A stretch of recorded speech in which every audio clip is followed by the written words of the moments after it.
He doesn't want to talk about it. He doesn't want to accept it. He doesn't want it to be true. He's emotional. So he's only knows how to live with his wife, the person, his soulmate, his best friend. He only knows what to do. And he is a hard-headed Italian man. So he may recognize what's going on. And deep down in his heart, he may fully understand. He may not want to talk about it. And he may want to live the rest of his days and until she passes the way that she would enjoy it. And you can't get mad at that, babe. I'm not. And if you had given me a chance to get there, you would have heard what I was going to say. Go ahead. So since you brought it up. No, I'm just saying, though, it's important. It's important, though. It's important. Okay? I finally had a chance to speak with my dad the other night because I don't know why, but this was Saturday night, last Saturday. My kids stayed the weekend there. He knows that I have insomnia and anxiety and stress and depression and all this other shit. And so we're just talking and I'm asking questions and, and he's saying how, things are every day on a daily basis. And I just said, well, what are you guys doing tomorrow?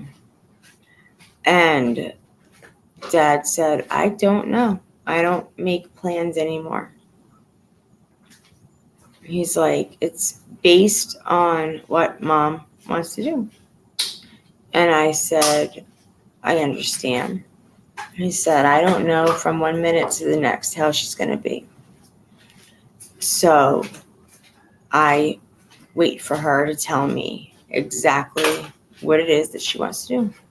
And then we do it. And so the rest of my life is going to be spent waiting for Mommy to tell me what she wants.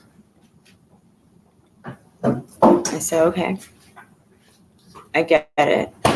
But, we made a deal that he tells me the day before if he needs me to go over the next day.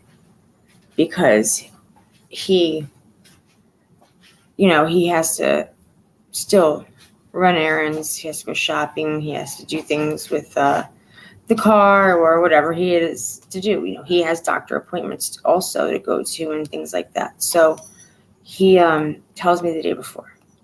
So he told me that I was going tomorrow. He'd be here to get me in the morning.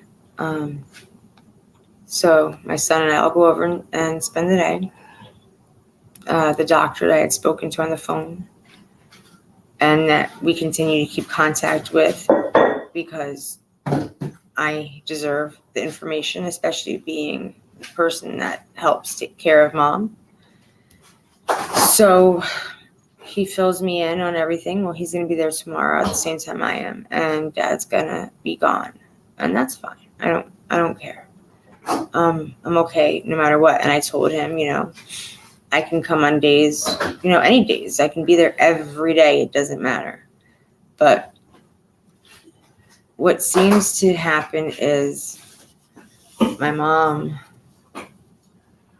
has her little routine, her little schedule now, between 1 and 2:30ish, she starts wanting to eat or get dressed. She's already dressed. I get her dressed or my dad gets her dressed earlier, but she might want to get out of her relaxing in the house clothing and wear something to go out. And that's fine. So we do whatever it is. We just go with the flow, and that's what Dad's been doing. But he didn't realize how I felt until we had this talk finally the other night, because I told him, you can't keep me in the dark. I have to know. I said, I'm there Wednesday. I said, and then Thursday, I said, Wednesday, Mom is pretty much comatose all day long. Thursday, the doctor comes and tells you guys about end-of-life paperwork and hospice and this and that. And then 5 o'clock Thursday evening, you guys tell me, or you tell me you guys went for a golf cart ride. I said, I'm still picturing my mother the way I saw her the day before. I said, you have to understand, you're not telling me anything. And that's not fair. She's my mother. I deserve to know what's happening every day. Even if you don't tell me every day, at least give me updates every other day or something. Send me a text message. I told him that I understand it's hard, that he doesn't want to accept it, and that it can't be easy. I said, I know it's not easy for you. It's not easy for me. And I know that you're feeling a much different pain and emotion than I am, and I can't imagine. I'll never be able to tell you what my dad's feeling and going through. I just know that He's hard to read. I know that I see a very upset and a very mad person. I look at my dad's face, and he's not a happy person, and I know that, but he has become unapproachable. So talking to him that night really helped us, because he then started to understand how I feel. He says, why are you not sleeping good? Well, I have insomnia. I've had it my whole life. My mom had it. I have inherited it from her. So it's just the way it is. And he doesn't know because, well, like Matt, he'll be sitting there hanging out, talking, watching a movie, whatever. And next thing you know, they're snoring. And then you say something like, oh, no, I'm not. I'm awake. I'm fine. I'm not sleeping. Or a quick nap. And the next snore you hear is it. They're out for the rest of the movie, and you just watch them and you laugh. Sometimes take pictures of them and text them so they can see how well they enjoyed the movie. So I told him, my anxiety and everything, it's not helping, and you're hiding things, or not hiding it, but holding it back because you don't want to talk about it. I don't want to accept it either. I don't want to know that things are happening to my mom that shouldn't be, because I'm selfish, and Thank you. Can I stop you, please? We're all selfish. No, you can't, because you stop me enough. I'm not done. Wait, your dad is doing this because he is beyond going through it. And if he does tell you something, because your anxiety is out of fucking into it's higher than the planet Venus. If he tells you something, you're gonna listen. This is a time where we have to be very stress-free. Everything has to be cool, calm, and collected. You will be, trust me. I handle things just fine. What I don't handle is being kept in the dark. You will get. That's what I don't like. Listen, babe. You're talking to the internet. They know your personality and how you are. You will be better, okay, if you approach your dad, okay, in the most calm, soothing way of approaching the question. Okay, you are upset, but he is not Iron Man. He is a very strong man. He is the second most strong man I've ever known in my life. And there's no number 3. He's somebody that I strive to be. Yeah. Okay? He's hurting. He's hurting. He's hurting. It's really hurting him. Right. You can't get mad at him for an answer right now. It's gonna shut him down even more. You have to go about it very calculated and soothing. Just soothing. Soothing. What? See, there's he's hurting it just as much, if not more, than you are. More in a different way. You can't. Yes, exactly. You're used to asking dad a question as dad, but now you're damaged, Noel. But he's not indestructible, Joe. Damaged Noel is asking Damaged Joe about key things that he may really, I don't really know how he's dealing with it, but I do know your father, and he is a man, he really hides his feelings. I don't even know how to tell you how to approach him about it. But all I can tell you is, if what is you're trying to do now is adding stress and anxiety, try a different approach. We'll see. I just said, after talking with him, he understands how I am. Yes, but he understands how I feel. And keeping me in the dark is the number one main way to have me go off the handle. What? Wait, 1 second. 1 second. He is your father. And that means what? It means that we're going to take your mom out of this conversation. Your father's going to protect his daughter to death. He is not.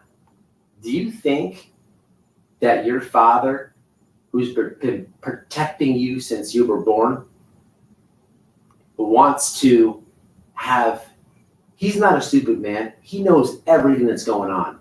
Do you think he wants his wife dying and his daughter hurt? No, that's going to hurt him double. This is why when you said you're not sleeping, he gave you time of day. You got to realize. Because he understands that better now. No, babe. Yes, he understands now that how it affects me to not tell me. I handle things much better when I'm not being kept in the dark, when I'm not being pushed to second best or at the end. If I need to know something, and yeah, I'm going to say you, because it's a generalized statement. You could be anybody. I ask anybody something and they don't answer me, I'm forced to have to figure it out myself and go by what I see and judge from there. Nobody can say you can't tell me what I'm thinking. You don't know what's on my mind. No fucking shit. But if you don't tell me, how am I supposed to know? I ask a question, I deserve an answer, the same as if somebody else asks me a question. You gotta let him heal. They deserve an answer. You gotta let so him now he and I speak because we had that conversation, and he understands and respects the fact that I need to know just as much as he does. Do we want to deal with this? No. Do we want to accept it? No, not at all. But he knows I have a right to know, and he knows that the not knowing is going to make me insane.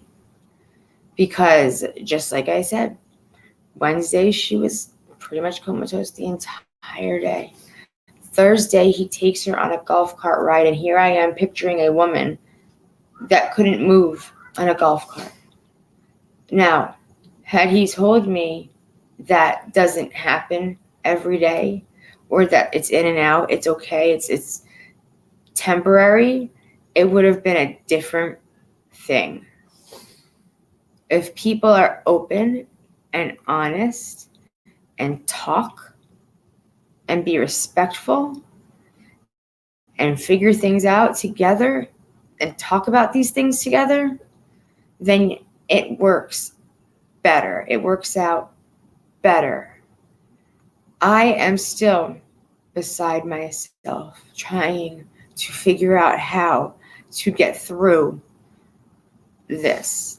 I'm still having to figure out how, when his bitch daughter comes to my mother's funeral and acts like she cares, how I'm supposed to hold my shit together and not rip her fucking face off, because that bitch does not deserve to say my mother's name. She does not deserve to cry for her. And she does not deserve to be there. And God help her if she fucking says anything to me, because I have nothing to say to her. No, baby, I haven't spoken to her in 20 years, and I don't accept it. She doesn't belong there. And I have to deal with this. No. You can't be doing that. You can't be doing that. Please, no. You can't be doing that. She did nothing but hurt my mother. Please. For the over 20 years. Noel, you can't be doing that shit. Listen to me. Look me in my eye. I was in the hospital, okay, with my mom. Yeah, I know, I was there. She's all fucked up. Yeah. Okay, my brother's dying. And who comes to the hospital doors? People that killed him. People we may think had something to do with his death. And what happened? Yeah, I went down there with you to make sure everything was fine. And I ran down on him. Mom was okay. She I said to make do you sure understand? okay. I asked my mom, hey, I think I might kill this dude. Yeah. She said, okay, get him, Matt. She would never say that in a different state. That's how mentally distraught she was. And she also put you and I in charge of making sure that if someone didn't belong there, we got them the hell out. Yeah, but she told us this that. respectfully. Well, I would have done it But respectfully. when I ran down on the dude, he's scared for one. He's scared to death of me. And I wanted to smash his fucking ass. And I don't know what stopped me, but what you know what stopped me? I knew my mom was so fucked up that if I would have put my hands on this guy, one, I wouldn't have stopped until he was in a hospital bed. And for two, it would have done nothing but add to mom. Because now I'm getting hauled off, arrested, and I missed my fucking brother. That is the only fucking thing that stopped me. My mom has never told me some shit like that. I said, Mom, I'm going to kill him. She said, yeah, get him, Matt. I know. That is the craziest shit to say.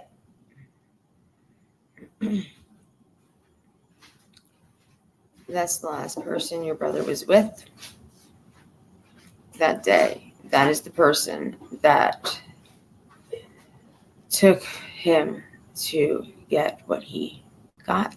We think, allegedly, we think. We don't know. We don't know.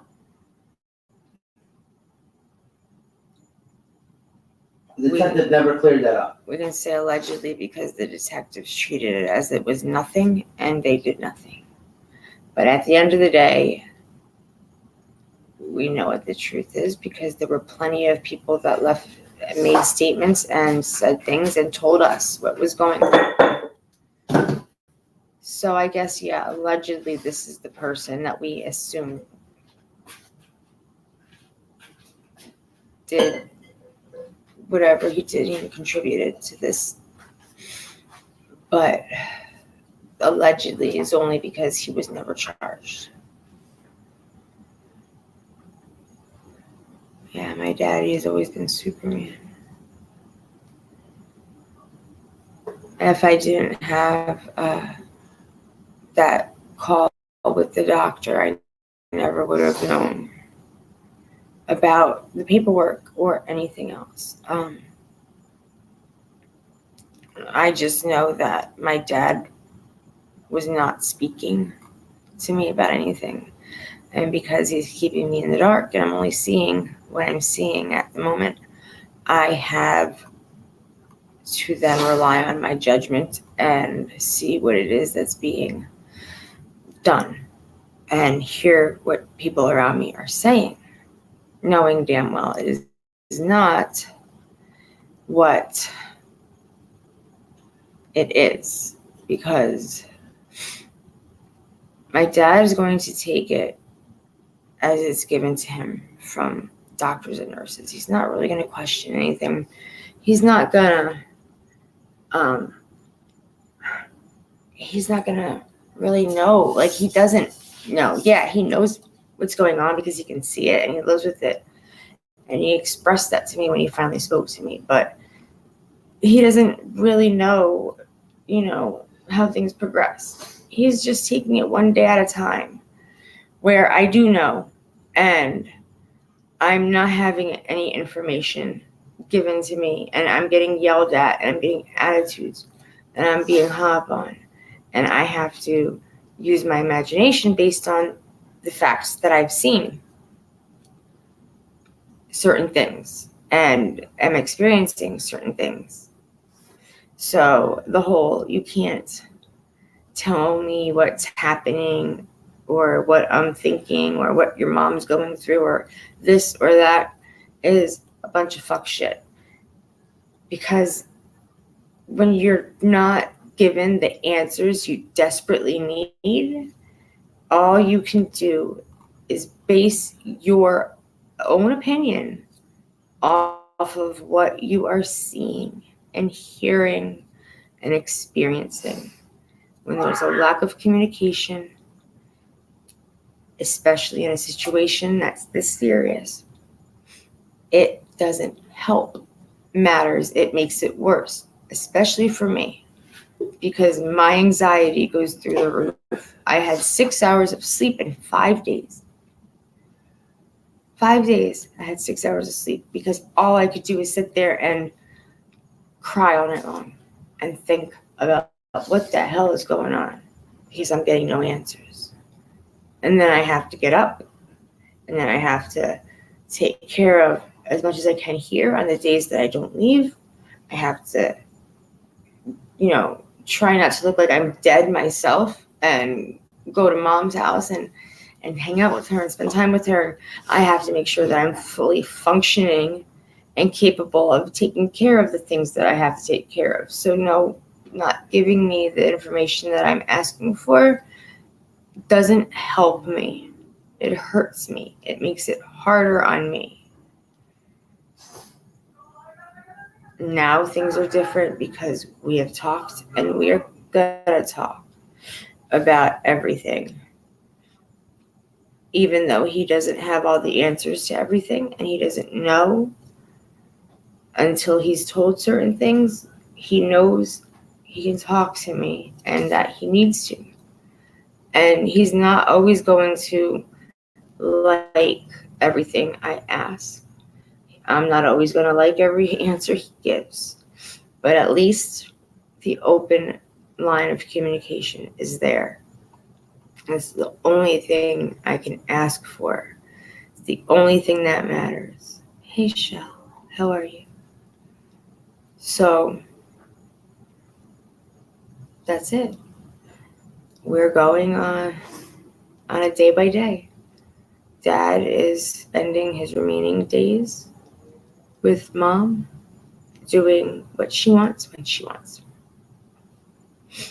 Right now, like I said, between 1 and 2:30 in the afternoon every day, she starts getting, ready. She wants to go for a golf cart ride. Hey, Gina, sweetie, how are you?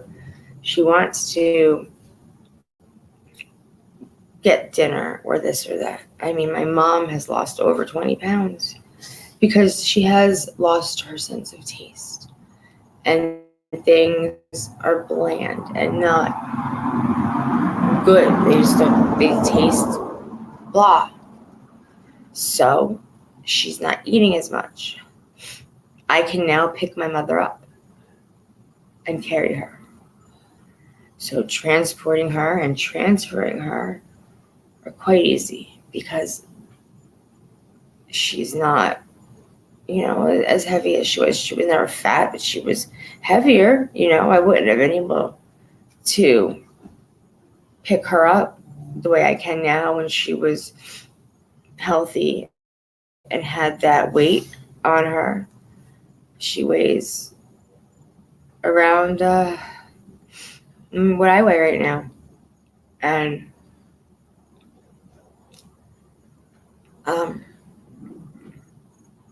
that's hard too.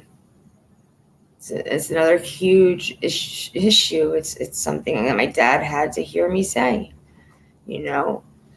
I made my mom a sandwich, and I didn't think it was gonna be as tasty because it was ham and Swiss cheese and mustard and relish. And my mom took 3 bites of it and she didn't want it. So I cleaned it up. She had 4 sips maybe tops of a Yingling beer. Mom's never been one. She'll open a beer. If you split it with her, she'll have, a little cup. Thank you, Gina. And thank you, Dolly. And that's it. Maybe like 4 or 5 ounces, and then she drank 4 sips. The issue that we always see happening in our family or any elderly person going through it is, water, that god awful liquid, usually causes them to aspirate.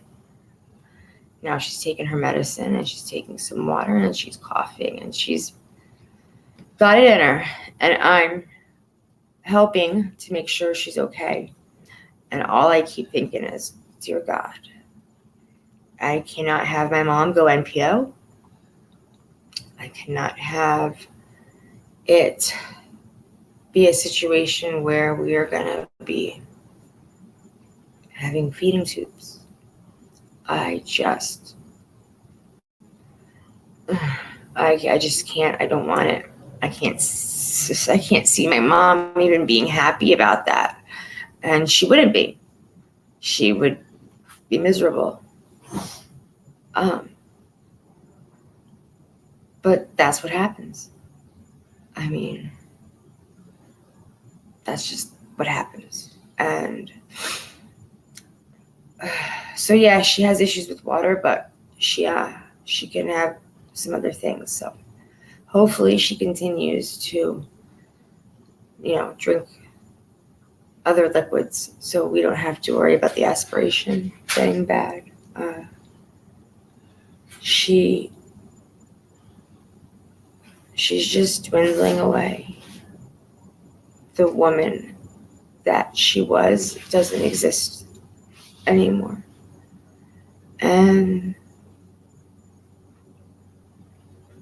I get to watch her go through different phases and change. And I'm thankful for it because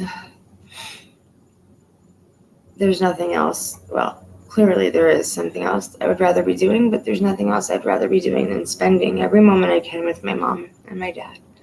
I just wish that it wasn't watching her disappear. And that's, it's really where it's at. It's going to be hard. And it's going to be painful. And I went through this with my mom's mom about 9 years ago. And it was hard. I was very close to my grandmother. And it hurt. And this is a different pain, and it's a stronger pain, and I feel like I'm dying. And I have to get through all of this, and I have to survive a funeral. And then I don't know how my dad's going to be. I'm selfish, not selfish, stubborn. Wrong word. I'm stubborn like my dad. So I'm pretty sure my dad is going to shut down, and he is going to just not want to be around people. He is not going to want to talk to people. He is not going to want me around. Please stop doing that. That doesn't belong in this chat. What I do? Oh, whoops. Yeah, delete that. And I'm going to have to beg him to talk to me. That was that crazy lady. I don't care. Get rid of it all. All right. You should know better. Oh, I mean, Yeah, I get it, but it's not. It's disrespectful. And the only thing I can do is literally block you. That's what it's telling me, block and delete. So What? you're going to have to delete everything that you posted. I did. That was accident. What told you about believe me? I went to go delete the comments. So No, I didn't have to say I already anything. did, bro. I already did. And it was my clipboard. There's stupid ass bitch for that. I don't care. She doesn't matter. She's irrelevant. This is not about her. Yeah, I know that. So yeah, it doesn't matter. Anyway, yeah, I am getting a little testy, so I'm going to let go. And I'm just gonna try to get more than an hour or two of sleep tonight so I can do what I gotta do to take care of my mother tomorrow. Thank you all for being here and hanging out and dealing with the tears and everything else, because it's hard and I don't know how to survive it. I'm never gonna know how to live without my mom or my dad. So yeah, I love you guys too. I love you all very much. Thank you for being here and hanging out. And I will be seeing you guys again shortly. Hopefully, I won't have that horrible mood and horrible news and horrible everything until the end. So shout out to everybody who y'all hold Noelle down, man. Help me out with this process, man. If you've been through it, if you ain't been through it, then respectfully, I ask that. Hey, look, you do what you want, but for the ones who've been through it, like myself, help me out through the process. And since I'm talking about this, when it comes my way, help me as well. Is what I ask you guys, man. Much love and respect, man. all right, you guys. Hey, Pussycat. You guys take care, and he will. Thank you, Misha. I will. I'll try to be back. I love y'all very much. Thanks for everything.